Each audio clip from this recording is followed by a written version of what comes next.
Hello. Hey, it's Darren. How's it going there? Good. How are you, Darren? Great, great. Thank you very much. So I saw that you played the Seneca Hotel upstate New York a couple of weeks back, maybe it's a month and a half back.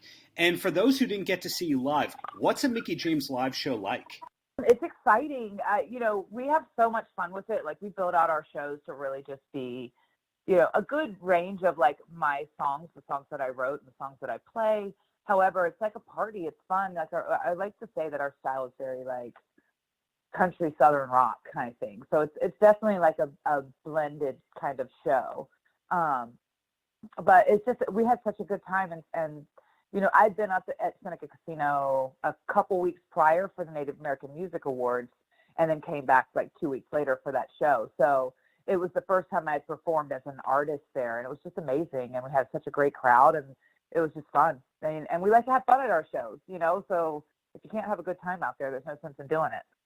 Right. Now, a lot of people learned about your singing abilities probably from the hardcore country theme song that you did. But when did you want to become a singer versus pursuing a wrestling career? I think I wanted to be both as a child, like as a kid, you know how when you have all these dreams and aspirations as a child, and you're like, oh, I'm going to be this and I'm going to be that. And like wrestling was my thing with my dad, and that was our bonding thing. And it was just ironic kind of how I fell into it after high school. However, I grew up riding horses, and that's honestly what I thought I was going to be doing with my whole life, because even though I wanted to sing, I wasn't confident enough in myself or even thought I had the ability to be a singer. I would record myself and I would say, you know what I mean? And I would practice and I would do chorus or like choir at church and stuff like that. But I just wasn't super confident in myself, and especially not confident enough to stand up on stage and make myself so vulnerable, and it wasn't until I was on the road full time with wrestling that I went back to I played violin for 5 years in school and all that stuff, that I kind of really started going back more to my music roots. And I, really assessed that to the fact that I was on the road 200 days out of the year, at least, sometimes more. And a lot of that time was spent in my car listening to the radio. And I found that I've always written, just ideas, thoughts, whatever. And I felt like I was starting to write more in a lyrical sort of form, and I'm singing, obviously singing along and everything. And then I started to realize I was writing to, not just in a lyrical form, but to melodies that were on the radio and stuff like that. And I just started writing songs, and I started writing, or what I thought were songs. And out of that, I decided, this is the one thing that I always wanted to do as a kid. And I was just completely fearful and just self-doubt and all these things that fear brings in. And I was like, I'm just going to go take these songs to Nashville and cut them, or at least cut the best ones. Like, if it's only two of them, it's fine. If it ends up as a coaster on my mom's coffee table, it's fine. But at least I did.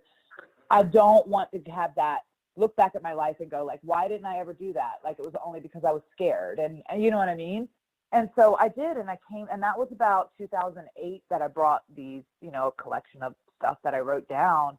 And in that, I've met so many people. I met producers, and I just met a bunch of people, and it was Kent Wells, he plays guitar with Dolly Parton, who was also the producer on my first album, who was the one who I think, out of meeting with all these different, and I mean, I was meeting with all like big producers and stuff, as well as, just Nashville producers.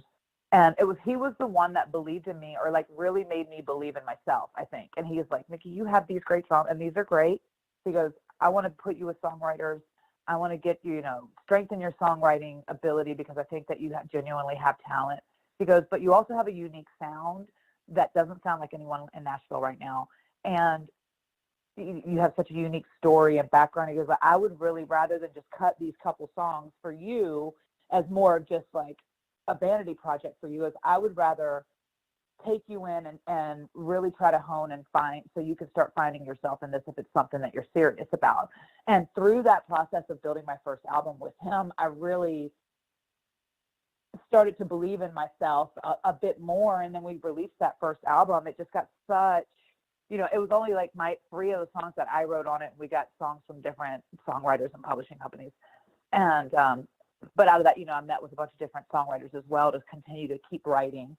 And that was in 2010 that I put my first album out. And I'm so grateful for him, because I don't think that had he given me that courage or that belief in myself that I was capable of doing that. And it was, you know, obviously capable of more than just putting out an album of songs that I wrote for myself, that I would have explored it as much as I have, because obviously I fell in love with the business, and I love music so much. I just feel like for me, it just creates a balance of, from coming, you know, of spending, you know, the last 20 some years of my life in this aggro male dominated aggression built industry to release a softer side of me that people don't often know, or like the other side of me who makes up the real Mickie James, because I go by on television my real name, which is a rarity in the wrestling business anymore. Like, people use pseudonyms. So when they go home, they can turn off their character and be who they are, their real name in real life. Well, I don't have that luxury. Like, it's a blessing and a curse, isn't it? I'm so grateful for it. But at the same time,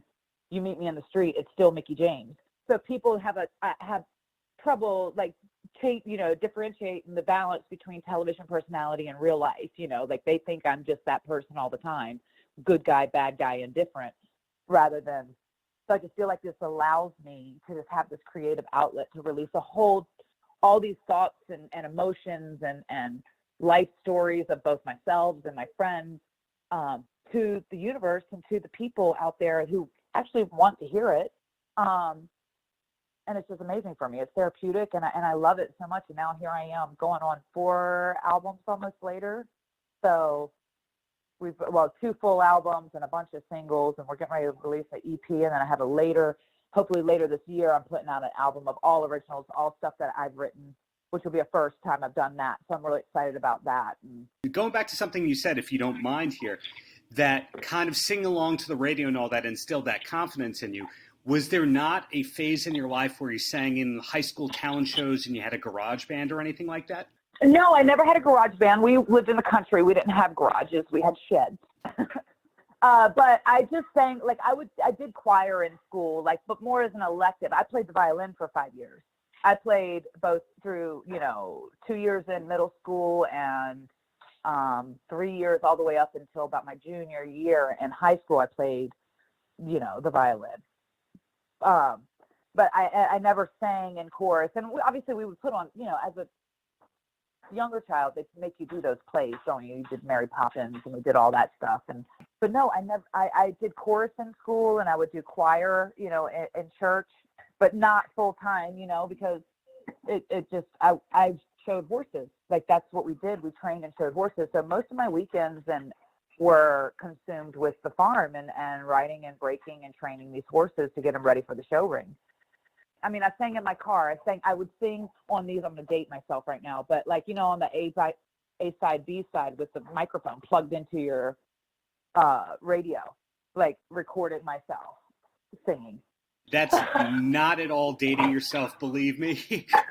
But going back to another thing you said, you described your band as, you know, a country and southern rock influenced kind of band. And that could, of course, mean a lot of different things, whether you're talking about Marshall Tucker or you're talking about Bret Michaels or what it is. But what were the bands in the first place that really got you singing? Did you start off with a hard rock path like a Zeppelin thing, or is it country was your gateway? No, I would say country and pop at the time, because, you know, and a lot of, like, R&B and old soul. That would probably be when growing up, like, my father, he listened to more R&B and soul and that kind of stuff, like Aretha Franklin and, you know, Otis Redding and Percy Sledge. That's his jam. And my mom was more on the Prince and Madonna and that whole pop era of that, you know, that kind of vein. She listened to all that stuff, whereas my stepfather was actually who introduced me to country, because he really that's all he listened to was Waylon and Willie and, you know, just that old outlaw type of stuff. And so I grew up with such a vast, like, and then obviously, like, when I was growing up, there was, like, it was pop, it was, you know, Snoop Dogg, it was all these, like, different variations. So, and then playing the violin, I listened, you know, we played all classical. It was all Mozart and Beethoven and all these, you know, crescendos, number 5 and all that stuff. So it was just, I grew up with such a vast range of music, but I think what resonated with me the most is, like, it would be between the Deanna Carters and Reba McEntire's and Tim McGraw, who was my favorite, and then still probably my favorite, honestly. I love him. I'm obsessed with him. him and Reba are my favorites of all time, and Dolly, obviously. But I think that I just kind of pulled in like all those factions. My music, if anything, is more about storytelling and telling stories, and I feel like that's kind of where I gravitated. How do you tell a magical story to music? You know what I mean? And where people can hear it and understand it and follow it and feel it. So going back to another thing you said. I love a good amount of Guns N' Roses, and I like all that stuff too. But Leonard Skinner, I like all music. I really do. Like, I'm just obsessed. Right, and going back to what you said of having 2 full-length albums and EPs and singles and so forth, it is a real career, especially when you're getting bookings like the Seneca, which has real artists like Alice Cooper and all that playing all the time. Looking ahead, do you eventually want to be on the road 50 dates a year? I know with wrestling it was 200 plus dates a year, which is not scalable, but do you want to be on the road 50 dates a year, something like that? I would love to. Yeah. I think I've become so accustomed to like being on the road doesn't scare me. I actually love it. I enjoy it. I find my comfort in it because that's how I've lived my life for the last 20 years, is out of a suitcase and on the road. So that part, 50 days sounds like nothing to me, especially compared to the schedule of being on the road that I'm accustomed to. And if it's being able to do something that I love and being able to put my music out there and perform in front of people and hopefully one of my songs might resonate with one of them, then that's amazing. So I would love to be doing more shows and stuff. Obviously it's been a bit more challenging, I think, since I went back to WWE. To tour as much as I was doing prior, because I just went back in 2016. So we were doing a lot more dates prior to me going back. And then I kind of scaled it back just because I wasn't for sure how. I also have a 5-year-old son and he comes first, right? So then I wasn't for sure how both of those schedules were going to be able to mesh and collide until I was on the road enough to know what that landscape was going to look like, right? But since then, I've been able to come back and then be able to do like the shows at the Seneca and do open for Big and Rich and do some really cool shows and stuff. So whenever I can play out, we try to play. And ultimately, are you also looking to write for other artists in the future? Oh God, I would love to. Because here's the thing is that for me, there's no ego when I'm songwriting. There's no ego behind it of, oh, I have to sing my song. Like, if someone else sings my song and they love it and it resonates with them and they can sing it better than me or they can take it to a different level than me, then by all means, like, how amazing is that? Because it's still my words on paper and my story, and then they're just being able to deliver it to a massive audience. Like, that's a huge compliment, I think. Well, being very respectful of your time here, I'll ask my closer, and that's any last words for the kids? Just follow your dream and follow your heart. I just say, like, there's going to be, and I say this with everything, like, you will be told no 100 times before you'll be told yes. Like, but you have to have that dream in your heart and that desire and visualize yourself there and just not take no for an answer, because no is very easy for people to say, because it just is, because they have to know that you want it just as much as you say that you want it, you know what I mean? And a lot of times it just takes a lot of dedication. It's hard work, and but if you believe that you can and you really want it, just go after it and don't let anyone stop you. Paltrocast.